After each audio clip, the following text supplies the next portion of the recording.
When you first saw yourself in the mirror, you experienced something special. It was more than just a reflection. It was recognition. There you were. A little person looking at yourself with slight fear and delight. And you thought, that's me. But that was the first lie you believed. The first deception accepted as truth. You saw an image. But you didn't see yourself. The mirror shows form, but not essence. Contour, but not pain. You saw a figure and decided it was you. And you started calling it I. But that I is not you. It's a picture. A fixation. A mask created from a reflection. The one who looks is alive. The one you see is dead. You began to build your life as if this image were reality. You began to defend it, strengthen it, polish it, build muscles, learn to speak beautifully. Smile when it hurts. You started playing yourself instead of being yourself. You started serving the mirror. And you didn't notice how you became its slave. Do you think you are you? If the mirror disappears, will you remain? If no one is looking, do you exist? We are not born with an I. We create it when we first encounter an image. And we confuse it with a being. Conclusion of the episode. You believed the reflection and made it your personality. You are not you. You are a shadow of a glance, but without that shadow, you cannot exist. This is where the drama of your I begins. Because you live in a mirror. And you die every time it cracks. You look at yourself and see what you want to be. Whole, confident, strong. You see a hero. But inside, you are torn apart. Lacan called this the mirror stage. A baby, not yet able to speak, looks at an image and experiences a sense of wholeness for the first time. He is delighted. Finally, he is whole. Recognizable. Tangible. But this is an illusion. He is not whole. He is not in control of himself. He is powerless. Helpless.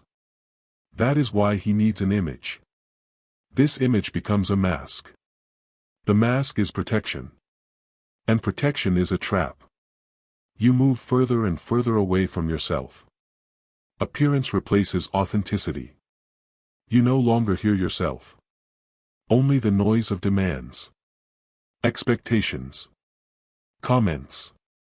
Comparisons. You become an actor.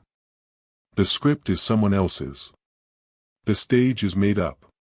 You play for the applause that you yourself fear. You hide your anxiety behind a smile. You hide your guilt behind your success. You hide your fear behind your status. And you don't notice that you are not living your life, but advertising yourself. And all this, to match the mirror. Conclusion of the episode. You have become a hostage to your image. You don't just look in the mirror, you live inside it. You are who you want to be. Not who whispers inside when no one is around. You cannot build an I without the other. You only recognize yourself in those who look at you. You are born twice. The first time physically. The second time in the eyes of another. That other person could be your mother. Or your father. Or your first teacher. Or someone who humiliated you. Their gaze shapes your essence. You become what others see in you.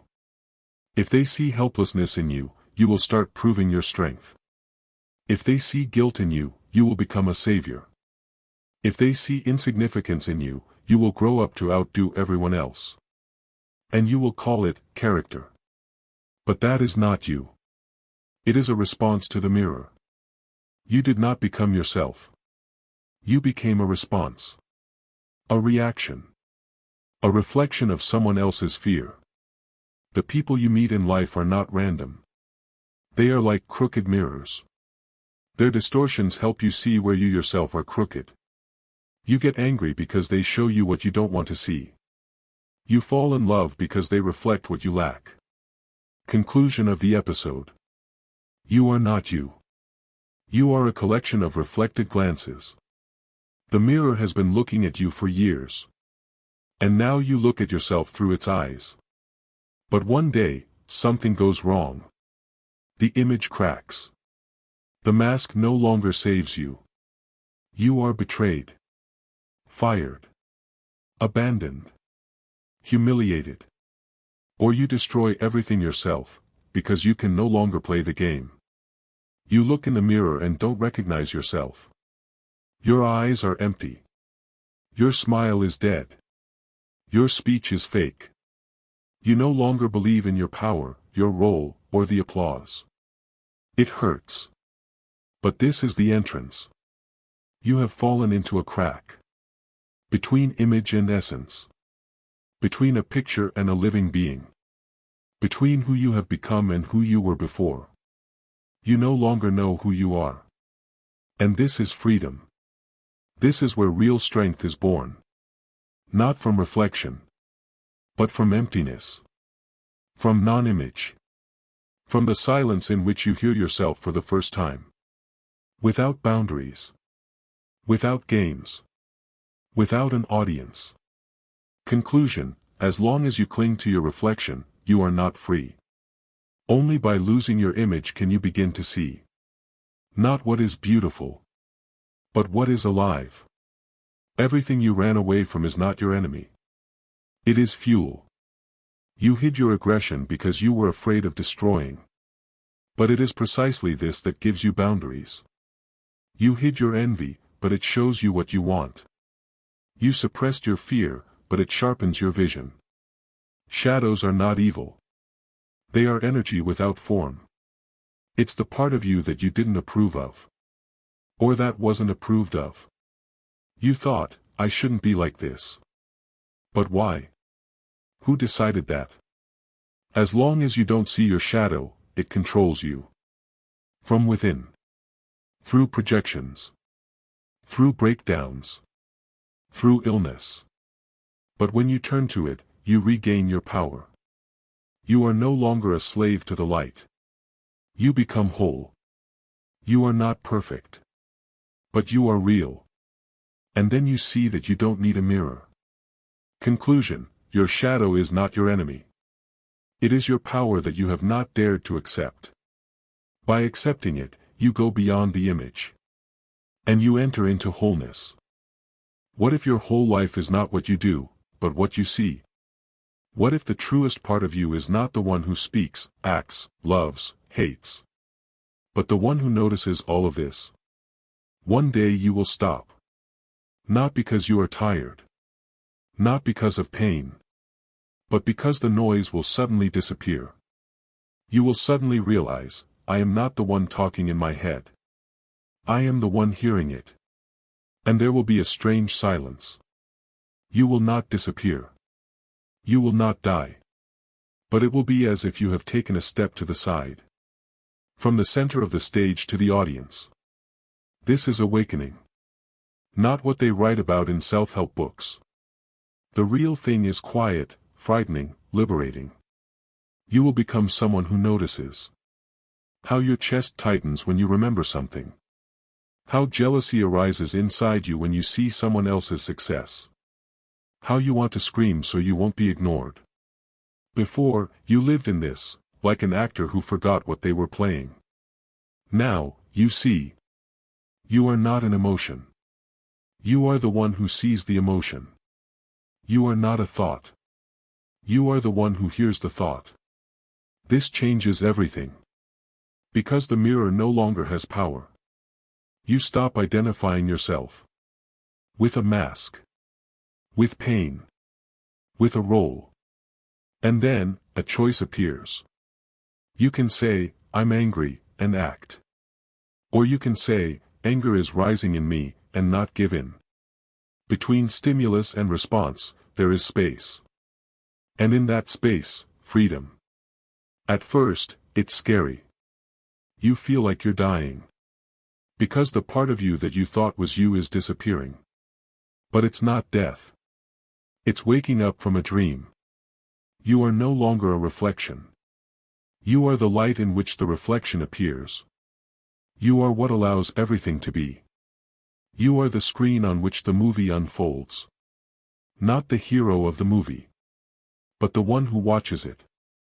And then something amazing happens. You begin to see others. Not their facades. Not their successes. But what lies behind them. You see fear behind anger. Pain behind aggression.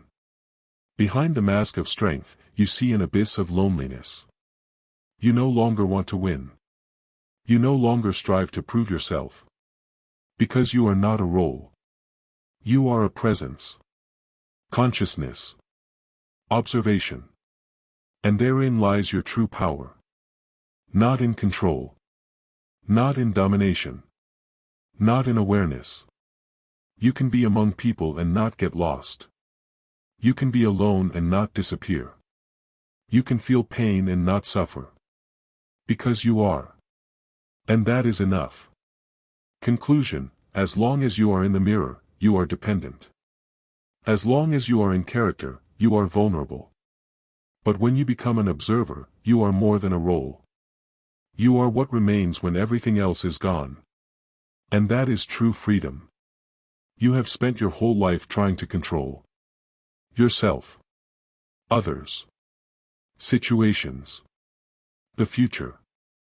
You made plans, created images, thought through your moves. You wanted everything to be under control.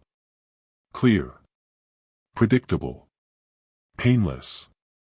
But be honest. Did it work? Every time you believed that everything was finally in place, life knocked your structures down. You held on to relationships and lost them. You clung to your career and suffered failure.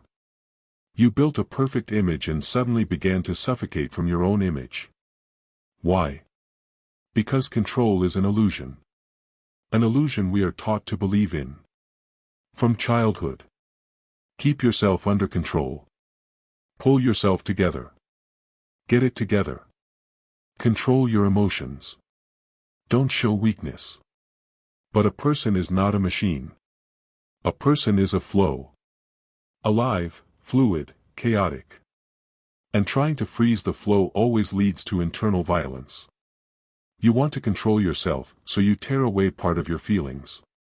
You want to look perfect, so you betray the part of yourself that is alive but not beautiful. You want to be strong, so you suppress the fear that could save you. Control is armor. But armor doesn't just protect. It makes you immobile. You become rigid. Constricted. Dry. You stop breathing. Lacan said that the subject is not the master of his own house. You don't control your desires. You are not the author of the thoughts that sound in your head. You don't choose your fears. You are not the one in control. You are the one who ended up inside. And if you look at it honestly, you will be scared at first.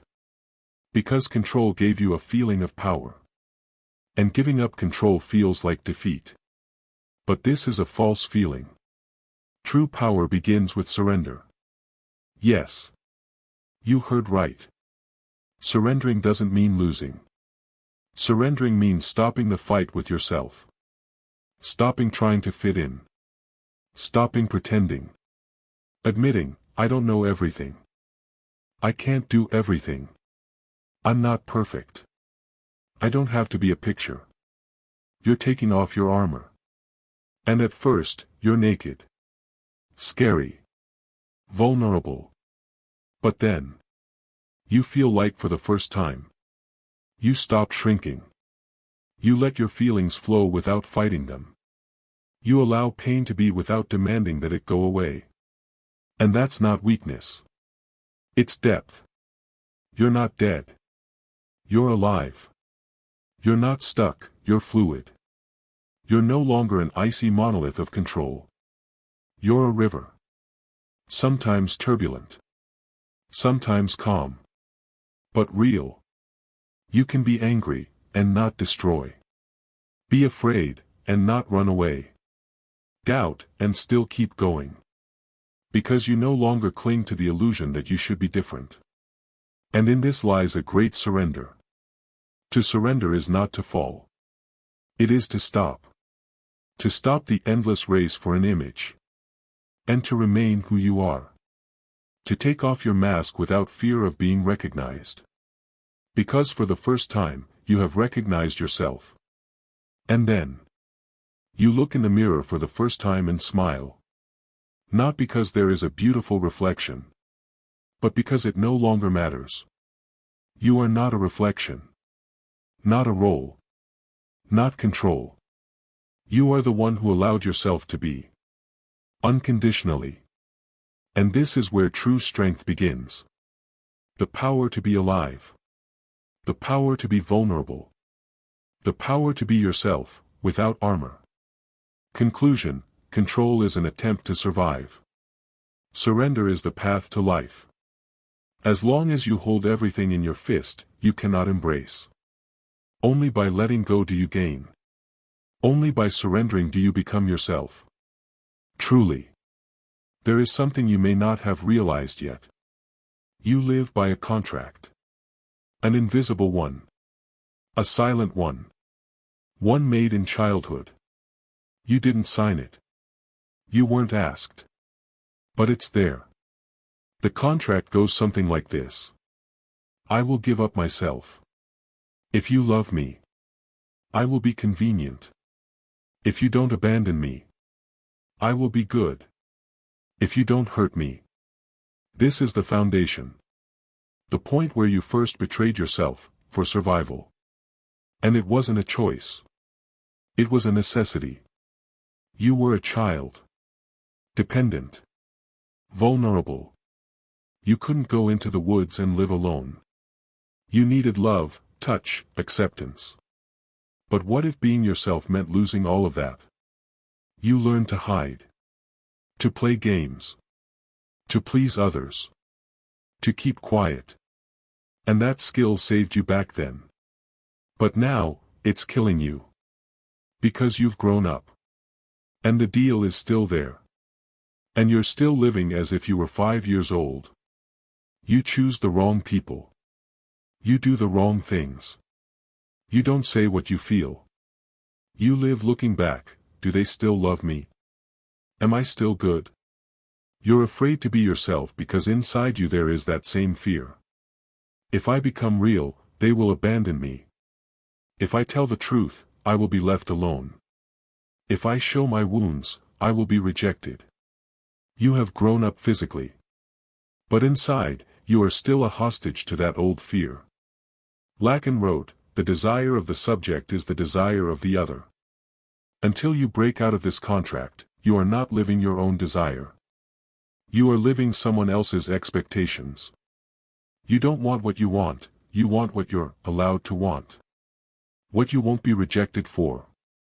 You don't even know what you really want. Because your life isn't a stream, it's a filter. First you ask, is it okay? Is it normal? What if they judge me? What if they think I'm bad? And at that moment, you return to that childhood point. Where you are ready to betray yourself in order to survive. But now you are no longer a child. You can survive without approval. You can live without being a prisoner of other people's opinions. You can break the contract. It's scary. You're used to being good. You're used to being convenient. You're used to not letting people down. Not getting angry. Not saying no. Breaking the contract is like death. The death of the old you who learned to be needed. But only after this death can the real you be born. You don't have to save everyone. You don't have to be polite if you are humiliated. You don't have to agree if it hurts you.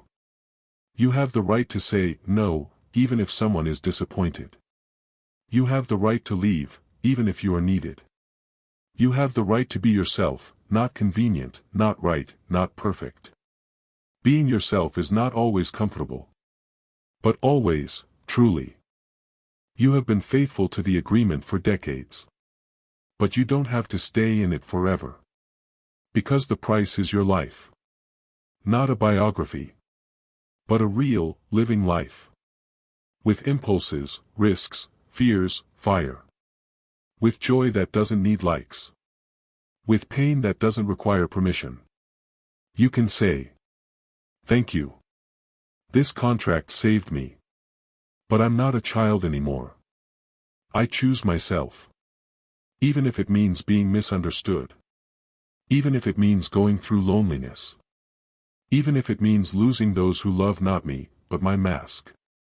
And then, miracles begin. You meet those who love you, the real you. You begin to hear what you really want. You no longer run from loneliness, because there is no horror in it, only freedom. You no longer beg for love, you simply are. And that is enough.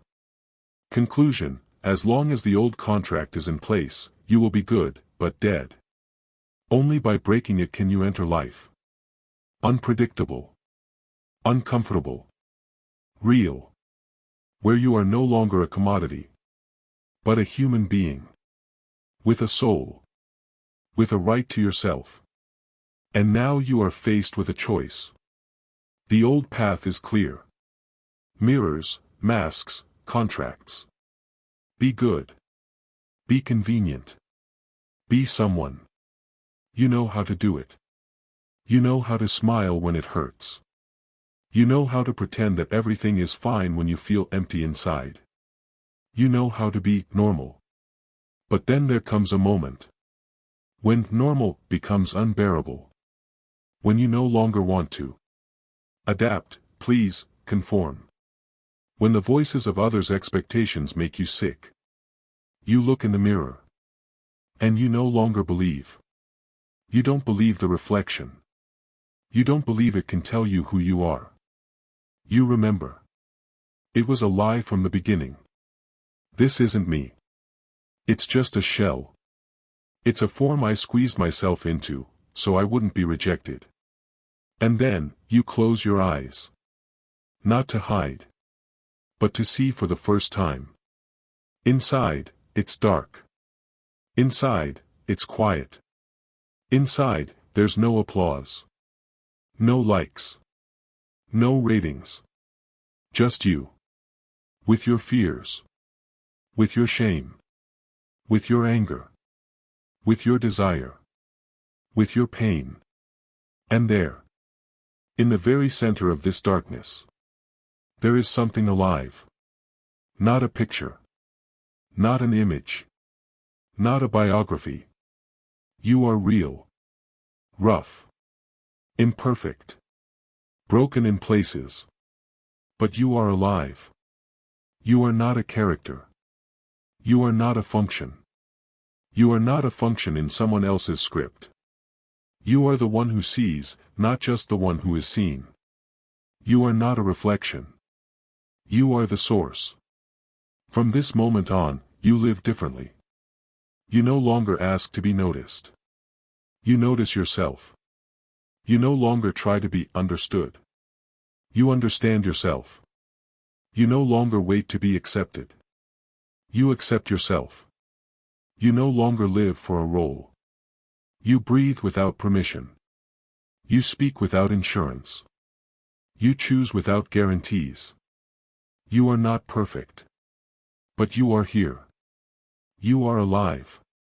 You are yourself. And for the first time, you are not afraid to be alone. Because alone does not mean empty. Alone means whole. Now you are not in the mirror. You are on the other side. You see how others continue to live in reflections. You see how they fear themselves. You see how they hide behind masks. And you're not angry at them. Because you were there too. You just move on. Not to prove anything. But to be. To be, without explanation. Without advertising. Without illusions. Just, to be. Lacan said, "I am the other." And that's true, until you return to silence. To the one where there are no more mirrors. Where there is no more need to appear. Where you are not a reflection. But light. Not perfect. Not external. But your own. And now you are free. Conclusion: you lived your life looking in the mirror. looking for yourself there.